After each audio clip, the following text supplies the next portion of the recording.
피해자분들의 용기와 희생을 딛고 성폭력 문제 해결에 조금씩 다가가고 있습니다. 법과 제도가 마련되고 또 정비되고 수많은 쟁점들을 논의해 나가면서 사회적 인식도 조금씩 나아지고 있습니다. 그 과정 속에서 가장 중요한 것은 성폭력에 대해서 말할 수 있고 그리고 들을 수 있는 사회가 되어야 한다는 것입니다. 연장선에서 죽음으로 사건이 무마되거나 피해 사실에 대한 말하기가 금지될 수는 없습니다. 피해자가 존재하는 사건입니다. 오늘 이 자리는 어렵게 용기를 낸 피해자의 목소리가 헛되이 되지 않도록 하기 위해서 마련된 자리입니다. 끝까지 잘 들어주시고 왜곡과 곡해 없이 보도해 주시기 바랍니다. 마이크를 좀만 떼서 얘기해 주세요. 예, 지원단체의 발언 이어가도록 하겠습니다.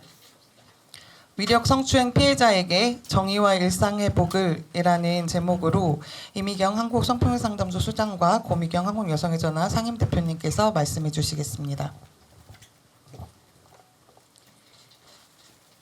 네, 먼저 이 사건을 세상에 알린 피해자분의 용기에 온 마음으로 응원과 지지를 보냅니다.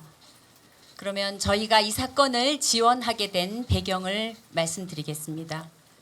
본 사건은 박원순 전 서울시장의 유력에 의한 비서 성추행 사건입니다. 이는 4년 동안 지속되었습니다. 피해자는 오랜 고민 끝에 지난 7월 8일 서울지방경찰청에 고소했습니다. 한국여성의전화와 한국성폭력상담소는 피해자가 고소를 한 직후에 피해자와 변호인을 만나서 면담했습니다.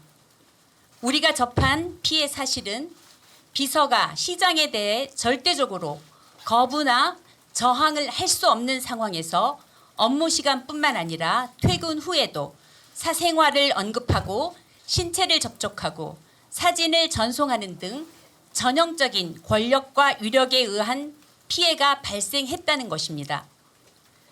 피해자가 곧바로 고소를 하지 못한 이유는 다음과 같습니다.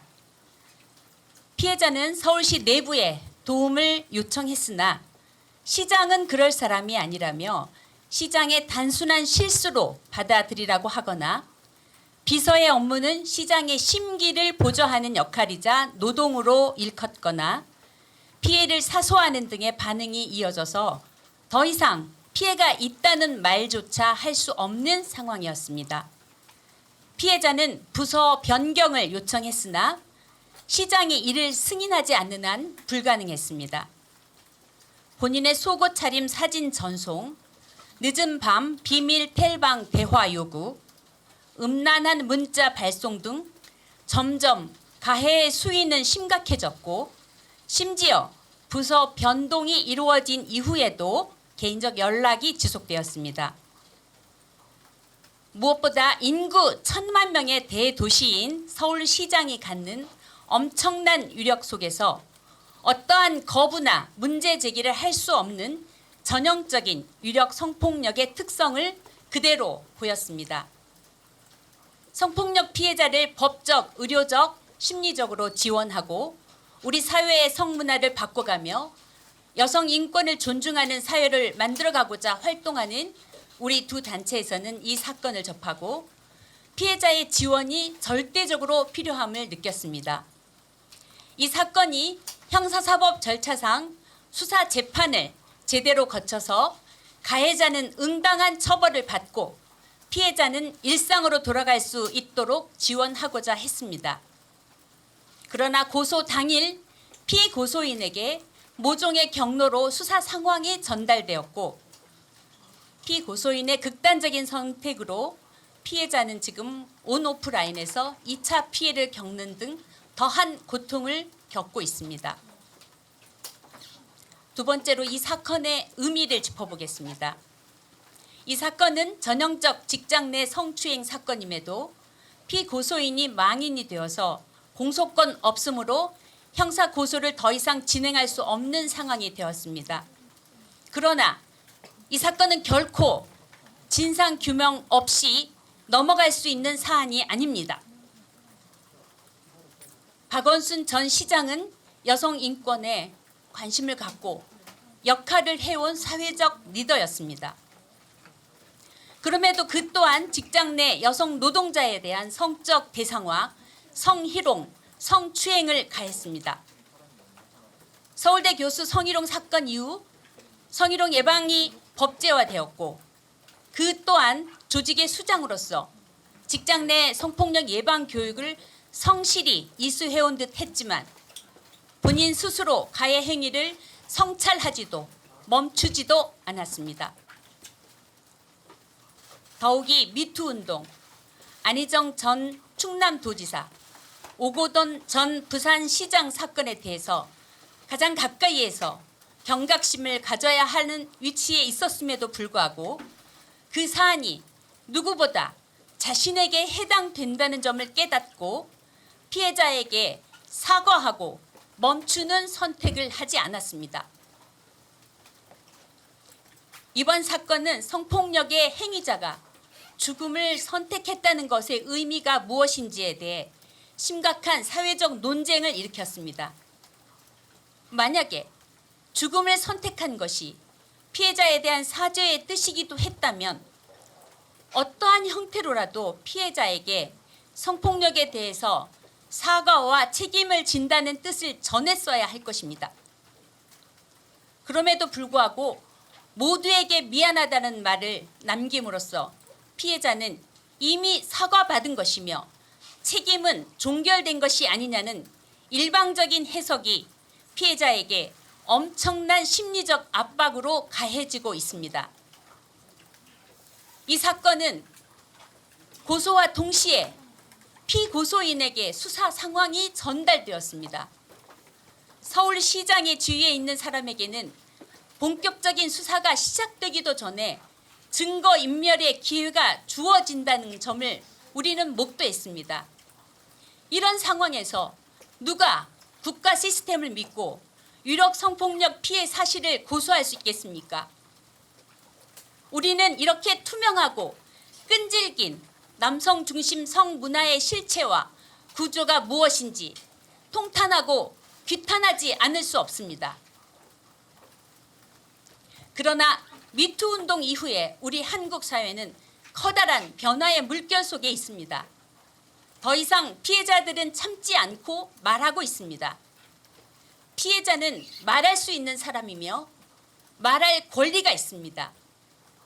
앞으로는 피해를 입고도 숨지기며 살아갈 사람이 없는 사회로 만들기 위해 더 나아가 사회 정의를 바로 세우기 위해서 유력 성폭력에 맞서 끝까지 싸울 것이라는 점을 통렬히 말씀드립니다.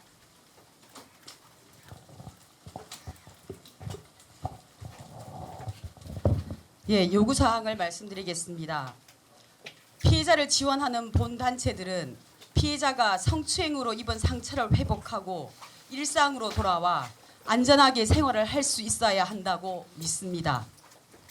성폭력 피해자 지원에 대한 전문성을 가진 우리 단체들은 본 사건은 고위공직자에 의한 권력형 성범죄임이 분명함을 인지하고 확인하였습니다. 피해자가 피해를 호소할 때 국가는 성인지적 관점 하에 신고된 사건에 대해 제대로 된 수사 및 조사 과정을 통해 진실이 밝혀질 수 있도록 해야 합니다. 피해자가 인권을 회복하고 가해자는 그에 응당한 처벌을 받아야 합니다. 이는 분명한 국가의 책무이자 우리 사회가 그동안 만들어 온 사회적 약속이기도 합니다. 우리는 이 사건에 대한 진상을 제대로 규명할 것을 강력히 요구합니다.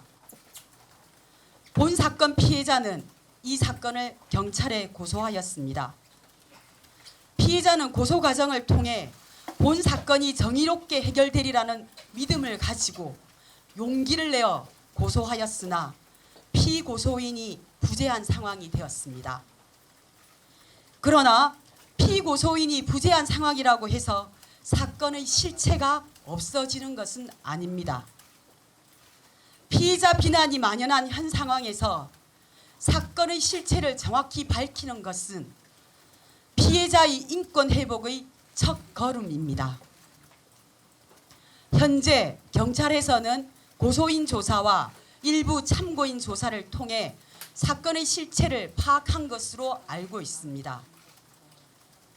경찰은 현재까지의 조사 내용을 토대로 사건에 대한 입장을 밝혀주십시오. 서울시는 본 사건의 피해자가 성추행 피해를 입었던 직장입니다. 규정에 의해 서울시는 사건의 진실이 밝혀질 수 있도록 제대로 된 조사단을 구성하여 진상을 밝혀야 합니다.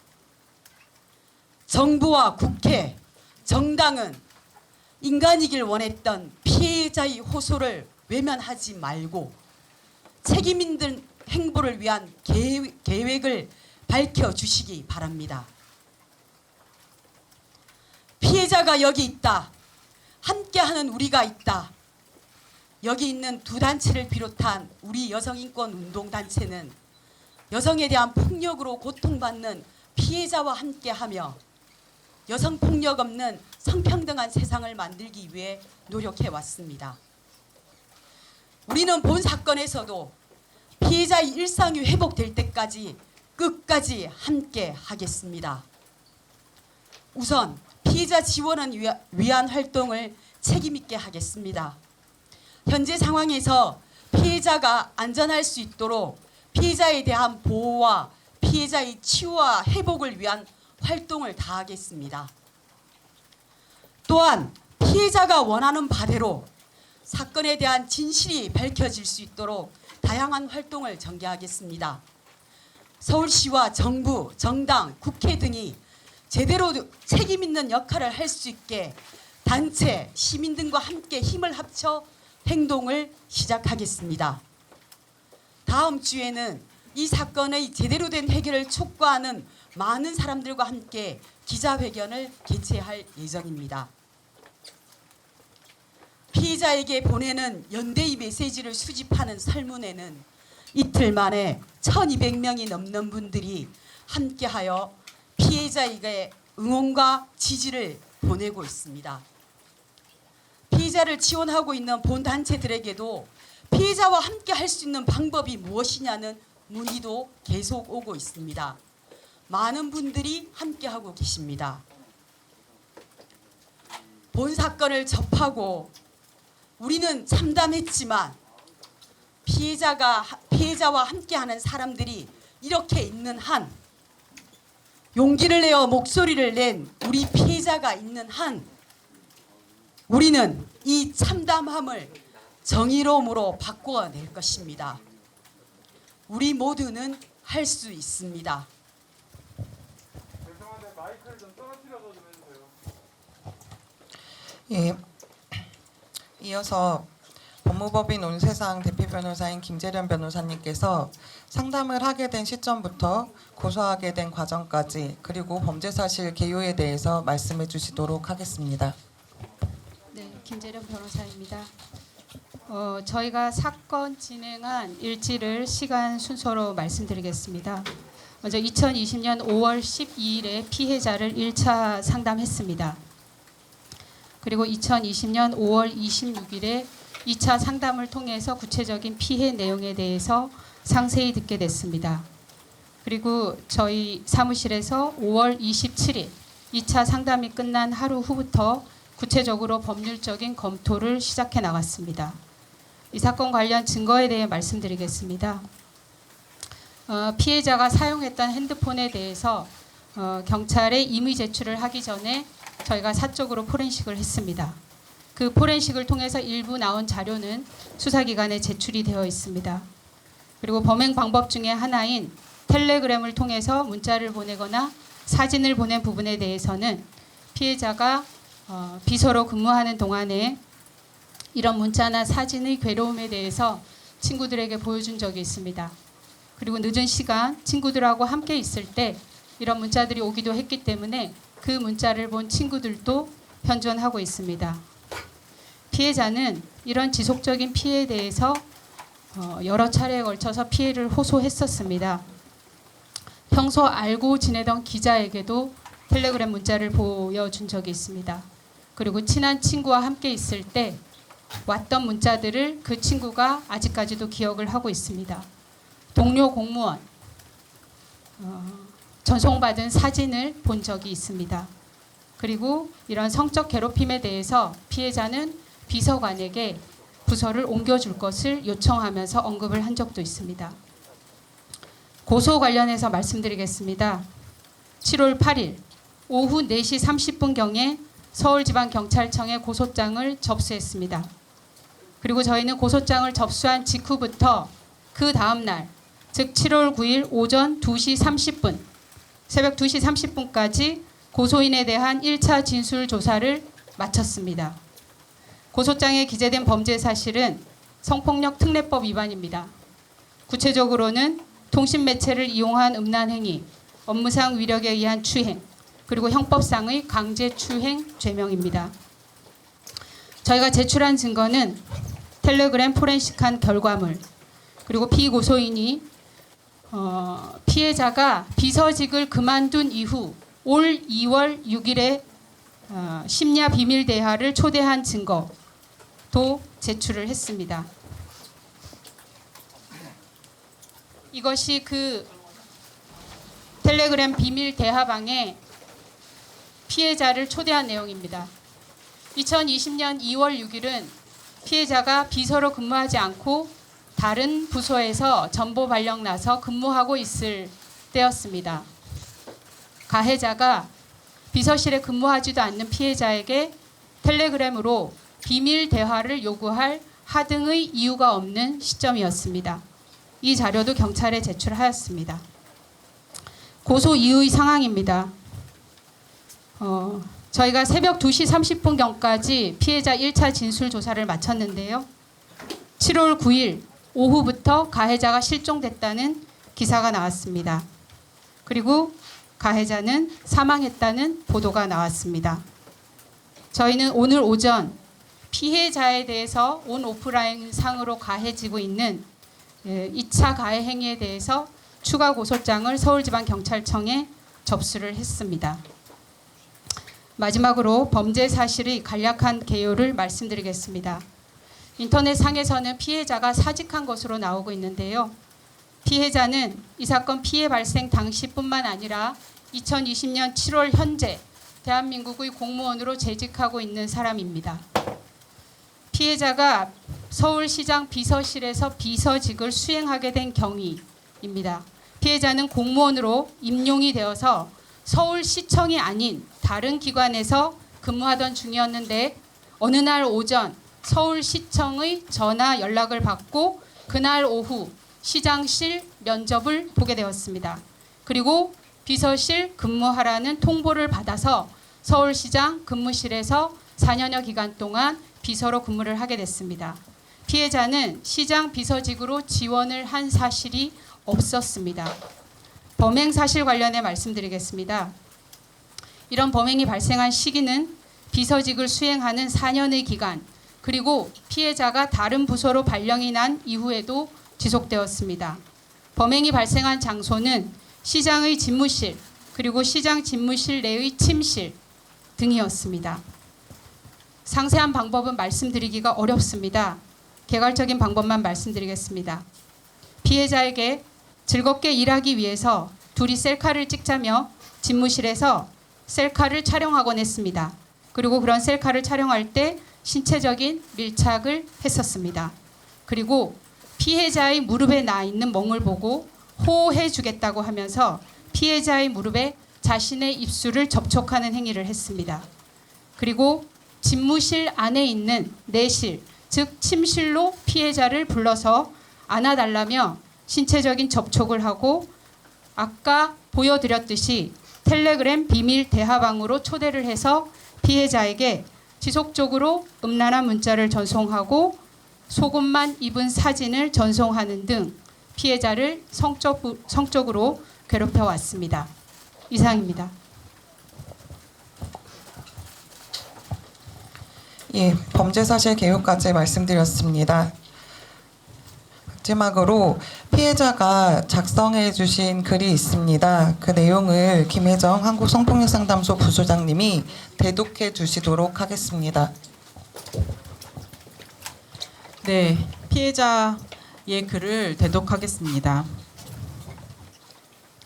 손바닥으로 하늘을 가릴 수 있다고 생각했습니다. 미련했습니다. 너무 후회스럽습니다. 맞습니다. 처음 그때 저는 소리 질렀어야 하고 울부짖었어야 하고 신고했어야 마땅했습니다. 그랬다면 지금의 제가 자책하지 않을 수 있을까 수없이 후회했습니다. 긴 침묵의 시간 홀로 많이 힘들고 아팠습니다. 더 좋은 세상에서 살기를 원하는 것이 아닙니다. 그저 인간답게 살 수 있는 세상을 꿈꿉니다. 거대한 권력 앞에서 힘없고 약한 저 스스로를 지키기 위해 공정하고 평등한 법의 보호를 받고 싶었습니다. 안전한 법정에서 그분을 향해 이러지 말라고 소리 지르고 싶었습니다. 힘들다고 울부짖고 싶었습니다. 용서하고 싶었습니다. 법치국가 대한민국에서 법의 심판을 받고 인간적인 사과를 받고 싶었습니다.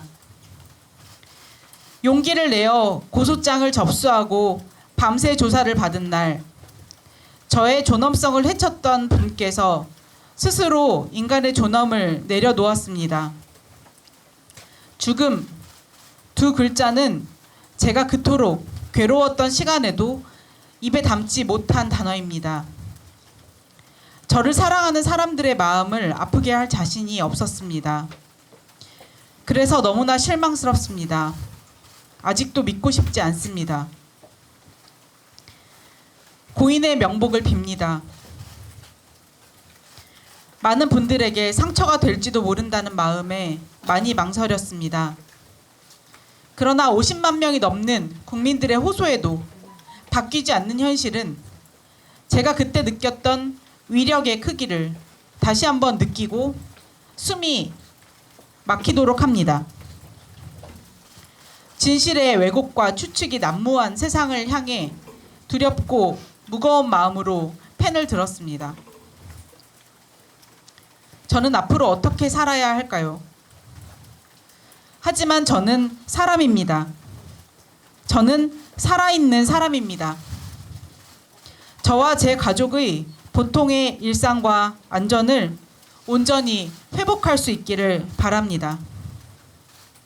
이상입니다. 예, 그러면 준비 다 되셨으면 질의응답 시작하려고 합니다. 그 피해자를 특정할 수 있는 질문, 그 2차 피해를 야기할 수 있는 질문은 예, 삼가해 주시고요. 질문하셔도 그 부분에 대해서는 대답하지 않도록 하겠습니다. 그리고 아까 범죄 사실 말씀드린 거 외에 더 구체적으로 질문하시는 것도 오늘은 이 정도까지만 예, 사실을 말씀드리려고 합니다. 그러면 질문 받아보려고 하는데요. 어떤 질문 있으실까요? 예, 고소 당일에 피의자에게 고소된 사실이 전달됐다고 하는데 피해자가 그것을 암시하거나 알린 것이 있느냐라는 질문 해주셨습니다. 변호인으로서 제가 말씀드릴 수 있는 부분 먼저 말씀드리겠습니다. 피해자가 고소를 7월 8일에 했는데요. 7월 8일부터 현재까지 공식적으로라든지 비공식적으로 피해자에게 가해진 압력이라든지 그런 것은 없습니다. 그리고 고소 당일 이런 고소 사실이 피고소인에게 전달된 부분 관련해서 피해자가 고소 사실을 알리거나 시장실에 암시한 적이 있는지 물어보셨는데요. 일체 그런 적이 없습니다.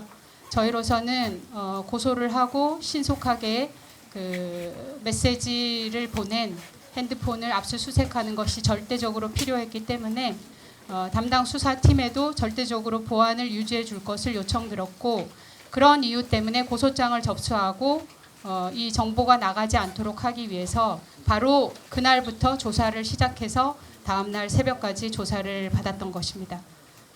아까도 말씀드렸듯이 저희가 피해자를 지원하기 시작한 것은 고소 직후였습니다. 그리고 저희가 피해자를 지원하고 있다라는 사실이 알려지지 않도록 저희는 왜냐하면 피해자의 안전이 가장 중요했기 때문입니다. 그래서 이 부분은 아마 일단 저희는 뭐 청와대나 뭐 어디에서든 이 사건에 대해서 어떤 압박이나 이런 거 받지 않았습니다. 받았다고 하더라도 저희는 거기에 전혀 굴하지 않았을 것입니다. 예, 그 부분을 말씀드리고 싶습니다. 이 사건을 보면서 저희는 피해자가 그 엄청난 위력에서 혼자 정말 시베리아 벌판에 혼자 서 계시는 듯한 그런 느낌이었습니다. 수많은 사람이 2차 가해를 하고 피해자가 얼마나 두려웠을지 이거는 우리가 연대해서 함께 지켜내고 더 이상의 우리 사회의 유력 성폭력이 없어야 한다는 일념으로 저희들은 피해자 지원을 하고 있습니다. 예, 이상으로 질문은 공평하게 해야 될 것 같아요. 시간이 40분이라서 여기서 정리를 하도록 하겠습니다. 추가적으로 오늘 기자회견 끝나고 오늘 당장은 더 인터뷰할 계획은 없으니까 요청해 주시지 않아도 되고요. 다음에 저희가 다시 자리를 빌어서 말씀을 드리도록 하겠습니다. 아까 말씀드린 대로 피해자에게 보낸 연대의 메시지가 빠른 시간 안에 굉장히 많이 도착했습니다. 저희가 그 내용들도 피해자분에게 전달을 했고요. 그 중에서 한 2가지만 같이 여기서 공유하고 오늘 자리 마무리하려고 합니다. 이런 내용이 있었는데요.